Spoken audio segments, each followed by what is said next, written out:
अगर एग्जाम में आपसे पूछा जाए कि रेपो रेट का हेल्प से आरबीआई मनी सप्लाई को कैसे कंट्रोल करती है, तो उसका आंसर में आप लिखिएगा क्या। देखिए, आंसर मेनली आपको 3 पैराग्राफ में लिख के देना पड़ता है, ठीक है। पहला कि उसका मीनिंग क्या है, और दूसरा कब मनी सप्लाई इंक्रीज होगा, और तीसरा कब मनी सप्लाई डिक्रीज होगा। तो चलिए एक एक करके देखते हैं। सबसे पहला कि भाई रेपो रेट होता क्या है।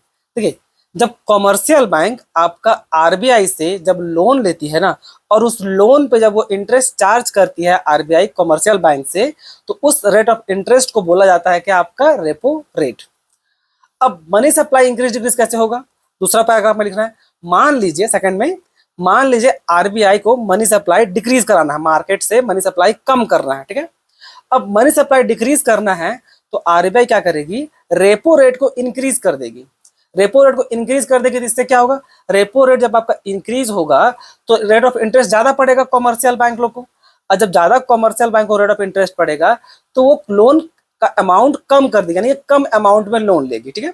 अब जब वो कम अमाउंट में लोन लेगी तो पब्लिक को भी कम बांटेगी, और जब पब्लिक को कम बांटेगी तो अल्टीमेटली क्या इफेक्ट निकलेगा कि भाई मार्केट में पैसा कम जाएगा, यानी कि मनी सप्लाई ऑटोमेटिक ही डिक्लाइन कर जाएगा। तो दूसरा में ये। तीसरा में जैसे इसको उल्टा रिवर्स करके लिखना है कि मान लीजिए आरबीआई मनी सप्लाई इंक्रीज करना चाहती है, तो मनी सप्लाई अगर इंक्रीज करना चाहती है तो क्या करेगी, वो रेपो रेट का रेट को डिक्रीज कर देगी, ठीक है। और जब रेपो रेट का जो रेट है वो डिक्रीज हो जाएगा तो फिर इससे क्या होगा, अब क्या है कि भाई कॉमर्शियल बैंक को पैसा जो है लोन ज्यादा मात्रा में मिलेगी। क्यों, क्योंकि भाई अब रेट कम है तो इंटरेस्ट कम देना पड़ेगा। इसे क्या करेगा, लोन वो ज्यादा उठा के ले आएगी आरबीआई से, और ज्यादा आरबीआई से लोन उठा के लाएगी तो पब्लिक को ज्यादा बांटेगी भी तो, और जब ज्यादा बांटेगी तो क्या होगा, मनी सप्लाई ऑटोमेटिक इंक्रीज कर जाएगा।